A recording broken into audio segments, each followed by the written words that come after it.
You have questions, we have answers. This is Jane Muller. And this is Ken Muller. Welcome to our show, all about real estate with Ken and Jane. Well, Jane, good morning. The theme of today's show is Let's Go Bears. That's right. Go East Brunswick. Go Bears. You got me because you have the green colors on, and you tricked me. Yes, that's right. You knew our topic, and you didn't remind me to wear green. So, well, I have to look good, you know. That's right. Absolutely.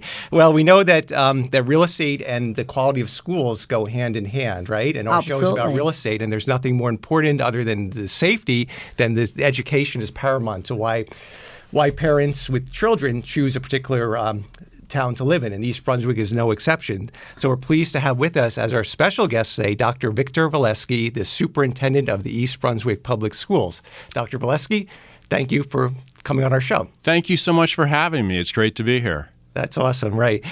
So before we get started, we're going to talk about the high school and the, to build, to expand, and, or to do nothing, and, that's a hot topic. But just give us your brief bio, how long you've been the superintendent for the East Brunswick Public School System. Well, interestingly enough, I've been, this is my 10th year as superintendent for East Brunswick. Congratulations. Yeah, and in the world of being a superintendent, that's a pretty long time. But, I have a great relationship with the board and the community. East Brunswick is just a great place to work. And I've had the opportunity to implement some changes over that last 10 years. So it's been very powerful and very impactful for me. Fantastic. Yeah. And I see that your whole staff, the principals, everybody seems to have a very hands-on approach. This past Thursday, I dropped my daughter off at the school, and every morning, Dr. Vanella's out there. It doesn't matter the rain, shine, cold conditions, he's out there greeting the passengers, the entrance. So yeah, all the principals, and even all the principals, and the same thing with Warrensdorfer when our daughter was in that school system. So really have to hand it to you. They're very hands-on approach to the learning. Yeah, and part of that is really about a philosophy that, staying connected with parents, that they are our constituents along with our students. But so often, we have families that have multiple students, so they might be in multiple grades, multiple buildings, if they're in elementary, and of course up through the secondary schools. So having that connection with parents and that trust that you have to earn from parents and families is something that is very very impactful and something very important in our jobs. Absolutely. I mean, as a parent, parents were very happy. We're super happy. Maria is in right hands. Yes. She's 11th grade now, and a year and a half she'll be off to college. She's ready. Yeah. Very mature, and, the school is fantastic. And it happens so fast. As parents how quickly that's right. that transition happens. And you wish you could have it back to the grade school days. That's not the way life goes. It's a progression. So you have to... Yeah. So this show, we're going to have you on next week as well. But this show we'd like to devote to the high school. The East Brunswick has a Blue Ribbon High School. It produces a lot of every year. There's always graduates that go to the Ivy League and all the very prestigious schools. But I guess what's been tossed around now is the whole. Conceptually, the facility is kind of dated. It's been around a long time. There's been several expansions and modifications, and there's been challenges with the modern day concept of learning, and also the facility challenges with things breaking and causing a disruption in the school. So I guess what's on the agenda right now is what to do about the high school. Either I guess there's the do nothing approach. There's the talk of there's consideration to expanding it, and there's also a heavy consideration to rebuilding it. Just choosing another site within the school property and just building a new school and knocking down the current structure and using that for athletic fields. So let's talk about your take on this whole topic. And there's a lot to break down in this. Yeah. The big question among all the constituents in East Brunswick, whether you're parents or whether you no longer have children in schools, or you never were a consumer of the school service, is why? Why do you need to make a change in the high school? The high school, they broke ground for the high school in 1957. And so that, as you mentioned, Ken, that building has been added to multiple times. And so what we have is a pretty complex and convoluted structure, and any student, your daughter included, will tell you about the navigation of the high school and about timing, certain times of the day. Traffic in certain hallways will constrict student movement. So, that's one factor. But the building, like you as realtors, when you look and you list a property that needs infrastructure repairs, that's one issue. And then as realtors that housing and what people are looking for in a house has changed from year to year. You hear a lot of things about what people want. When the pandemic hit, I'm sure people wanted home offices. That's right. And, absolutely. and maybe home office isn't their priority right now. So education continues to evolve and change. And I think one of the things, no matter what we do, is to look at a facility that has some flexibility and adaptability, so that we're not going back to the taxpayers a decade from now and saying, oh, we need to modify this building in a structural way. We can do it in a very seamless, maybe remove a temporary wall or something like that to make it adaptable in the future. But one of the things, I've got to digress for 1 second, one of the things the board and I discussed, and we've discussed this for probably 8-9 years, was about moving the 9th grade to the high school. And, when I came to East Brunswick, that was one of the questions I asked the Board of Education when I interviewed for the position is, what was the decision to have the 9th grade at the junior high school? And the answer was they didn't have the space at the high school for the 9th grade. So we continued to look at options, and so I started quietly talking to students. And through Dr. Vanella, we established some communication with students, and we were having, like at the end of the year, we would go and talk to students. And almost unanimously, students would say, I wish as a 9th grader I was part of the high school environment. It would have been nice to have been here that 9th grade year, not only for academics and the availability of certain courses, but for athletics, to be able to be on the campus and not be transported from our Churchill Junior High School over to the high school. So those were elements. So looking at the 9th grade as part of that, of that student mix, and we knew the current building couldn't adapt to accommodate those students. So then it became an issue of, do we add to the current building and renovate the building over multiple years, which would mean students would have to be in the school around the renovation during that time, or do we look at building a completely new facility on the campus, closer to Summerhill Road, and Ken, as you said, reclaiming the property where the high school currently sits and reclaiming that as athletic fields. And the longer-term solution, and the less impact to students would be building a new high school. But I also understand that is the most costly option of these. And we had talked about some cost parameters for the renovation for the new high school. And we've been talking with architects since the high school forum we had for the public and looking at really trying to refine that number and get that down to a more reasonable number. And then we don't know yet, looking out to the future, what the state might support in terms of any kind of construction grants. So we want to reduce our debt service on the district side to make that impact as minimal as we can, because we understand when you live in a community like East Brunswick, the tax impact when you own a home is something people think about and they're conscious of. Absolutely. I have to share some of our personal experience life, right, Doctor? When we used to own a home, older home, built in 50s, 60s. So obviously bought at a very reasonable price, extremely reasonable price, and do the renovating would be smart thing to do, like high school, right? Expand and renovate to make it today's look. After we spent to hire builder, hire architect, hire builder, the budget always more than actually cost always more than the budget because a lot of things unforeseen or certain things changed, right?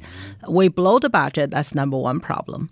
Number two, after build it, I think kids much happier, easier to be satisfied. But for me, I was only happy for about a day. Because you're never going to create that. Look, the analogy, it's analogous to basically saying even if you build it, if we had like a Cape Cod type house and if we were thinking about putting a full second story on, but even if you do that, you're putting, you have a brand new suit with a pair of old sneakers on. You're never, and that's, I think with this school, there's always going to be challenges, like even if you were to do the expansion, which can be great because everything will be modernized on the expansion area, but you're still going to have the narrow hallways, the parking. I think we're going to talk about that too because it's such an expanded footprint. I think that the traffic flow is a very challenge. Whereas if you have a whole new school, again, that I know money's a cost, but then you're going to have a more smaller footprint, but go maybe 3-4 levels, and it'll be with the safety, and it'll be more the better design. So the whole traffic and the security can be better managed. I mean, not only that let's talk about the cost you mentioned, right? If you look at surface, yes, build a brand new building or school or any sort, it costs more. Good. But you have to look at other type of factors, the cost, right? And if you renovate, it's almost 70 years old school. Correct. That's like when I sell a house, right? Very old home, I say you could do this, you could do that. Some very savvy buyer will say, hey, that seems to me, Jane, that's a money pit. I have to do the roof, and then next year I have to do the window, and I have to save up money for the siding and everything else to it. So a lot of time, right, it's not only the surface, the price tag of the building, the time, the inconvenience, and then the future, the maintenance. It's a lot of things to add up to the bill. At the end of the day, right, whether for the East Brunswick resident, is either they get a good deal or not. It's at the end, it's a net value. Yeah, it's that.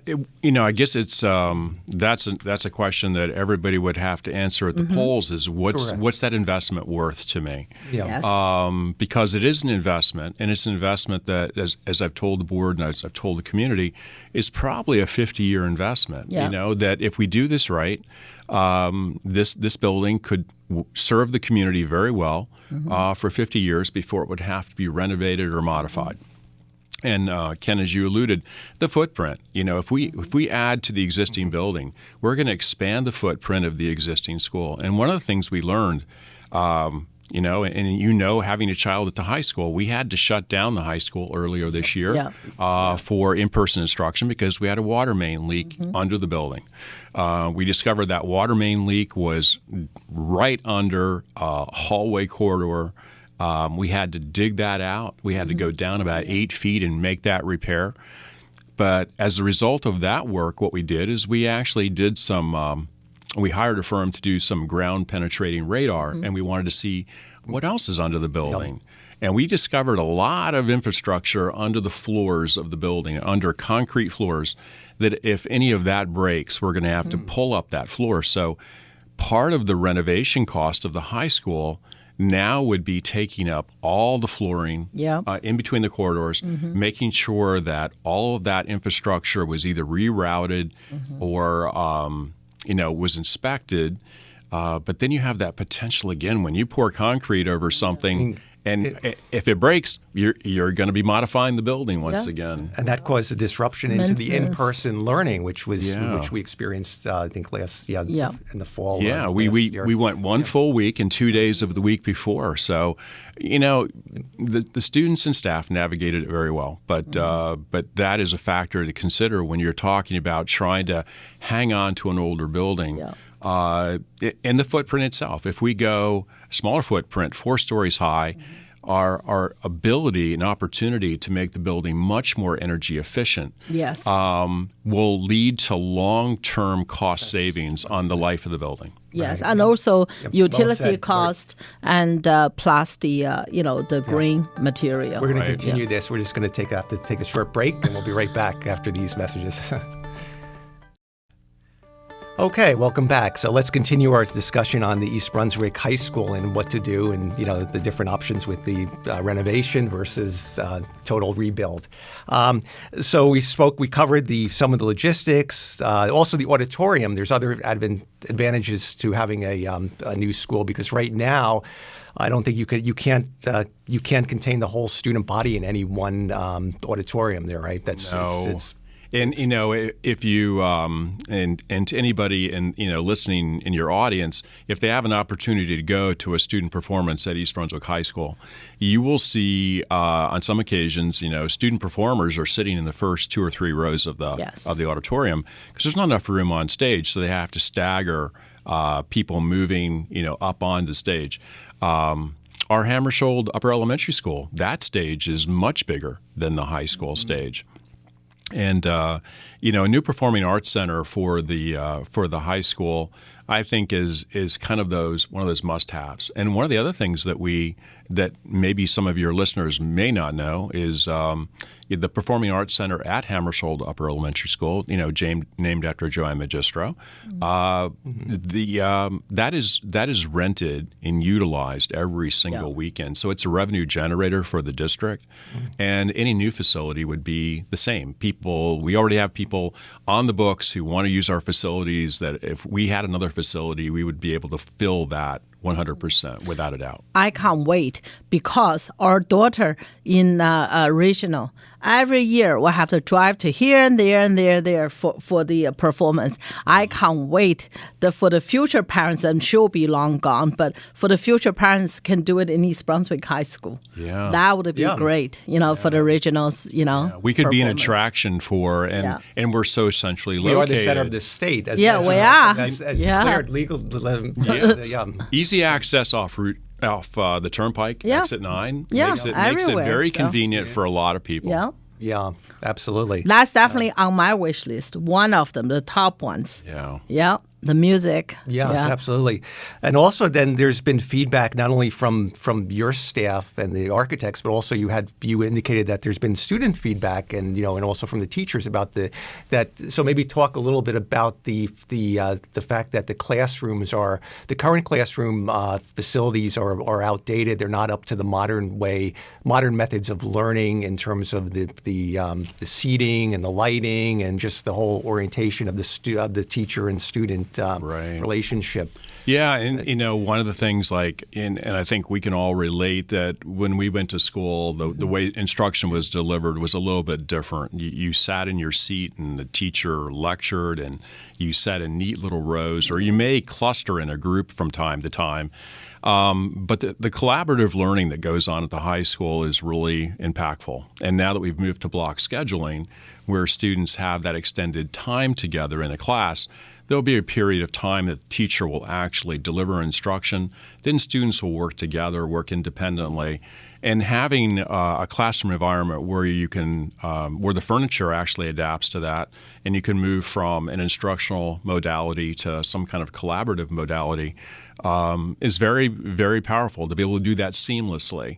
And we've actually deployed that kind of furniture, that flexible seating, in some of our newest classroom modifications. We did it. Yeah, we saw in the temporary classrooms. We did a tour after that public informative session. They gave a tour of and you got to see some classrooms with it. They called the Einstein chairs. Where students can sit, I think maybe 8 or 9 different ways on a seat. Wow. So, and that allows students who don't like to sit still, allows them some movement, and it engages the students. As long as it's not a sleeping position. No, it does. You know what? It does not. That was funny that day when we came to the school tour. There was a few people in our group said, "Oh, this looks exactly when I was in school." So it's like. Yeah, like 40 years ago. Some of the classrooms do look 30, exactly 30, like 30, that. 40 years ago. It has not changed. Yeah, my God. Yeah, there's a time. Yeah, it's time to make some changes. And it is interesting. One of the things that we did not do that night, we purposely did not want to have students in classrooms, but if you have the opportunity to go into a classroom that's actually occupied by students and see how they use the furniture, how they operate in the classroom, that's where it becomes very powerful to see it in use. Absolutely. Yeah. I mean, we just touched on the lighting briefly, right? Yeah. Lighting is very important. Oh, yeah. So many science project, says, especially in winter, right? When you have a natural light, will help the student to improve their emotion, their mood. I think that's with anyone that's that light, would be great, especially in the challenging days of winter. And thankfully, we have not had any snow yet. But the only thing, like I told you before we went on the air this Sunday morning, I said we miss your winter warning, your winter cancellation announcement, which are very colorful and they're entertaining. So that really brightens everybody's day when there's. That's the only thing I was look forward on the snowy day. Snow is negative because it's a cost to everybody. It's a cost to the facility, the taxpayers, the roads, but it is fun when it's freshly fallen and the kids enjoy it. Sometimes, right, you have these messages. You don't listen to the whole thing. You just listen a few, you delete. Your message, every single time, I listen from the beginning to the end. That's a delight for my day. I'll tell you. That's something so you're a little bit out of practice. It's been last year we didn't have any I don't think we had any snow days. No. The only thing we heard at school because the pipe break. That's the only we heard. That's not a happy message. Yeah, that's not. That's right. They're not listening very happily about that. Yeah. But you delivered well. So, I'm glad because the nights before all those are very long. They are, like even with this latest storm we had with just the wind and the rain. I was up at I think 2 o'clock, 3 o'clock, and I have to make a call by 4 o'clock whether we're going to be delayed or not. And my wife will look at me and go, "Why are you so tired?" And I was like, "I've been up all night." That's right. Those are long hours, and even especially when you're attend the board meetings, right? Your day starts from morning till into the night, right? Yeah, I leave the house when it's dark, and I get home when it's dark. So when you talk about the day lighting, that's right. So lighting is very. So that's why the building has to have enough light for you. Well, that was one of the feedbacks on the. Dr. Valeski indicated that the student feedback was a dark classrooms, not enough light. So, and also the ventilation is quite important, especially after COVID. So that obviously a brand new school would have the state of the art ventilation. Implemented. The window. The biggest concerns that we had from parents during our recovery from the pandemic was about the indoor air quality, about ventilation, and And as I've been doing this work in education, we're modifying buildings, building new buildings for, goodness gracious, been well over 34 years now. Learning the complexities of just the normal HVAC system, that it's not just about filtration. It's about how many air exchanges you have with outside air and those kinds of things, and taking bad air out of the building and bringing fresh air into the building. So all the systems get very complex, but that's really important. And actually having systems where you readily have parts available when they do break, because things break, so that you don't end up with a system that becomes like a legacy system you can't get parts for. Yeah, that's the 50, 60 years, the building. So, of course. And a lot of the classrooms do not have air conditioning, or they just have to rely, I guess, on the window units or a wall unit, right? There's not central air conditioning because it was built in the 55, 56, and where such things weren't available. We actually got federal money as a result of pandemic relief. And so that money could be directed toward improving ventilation in the schools. So we are installing air conditioning in the high school. That's the one facility that we have in the district that is not fully air conditioned. So we're doing that, but that still won't fully air condition the entire building. Well, we are running out of time. We're going to have you back next week, so we're going to continue the high school discussion and then roll into the rest of the school. But for the last 2 minutes, let's just cover for the listeners out there, what's ultimately going to decide this. As I understand it, ultimately the board is going to come out with guidelines for what it would cost for the new construction versus the expansion, and then once it has to go through the NJ Department of Education, and thereafter, once they approve it, then it would go out to the East Brunswick residents for a referendum vote of what they elect to do. Correct. Yeah. So there's some steps to go before we get to that point. Yeah. Okay. Well, let's pick that up. There's a lot more to break down, and we'll have you come back next week, and we're grateful for you doing that. We're out of time for now. Hope everyone enjoyed the show. We'll see you next week. Thank you.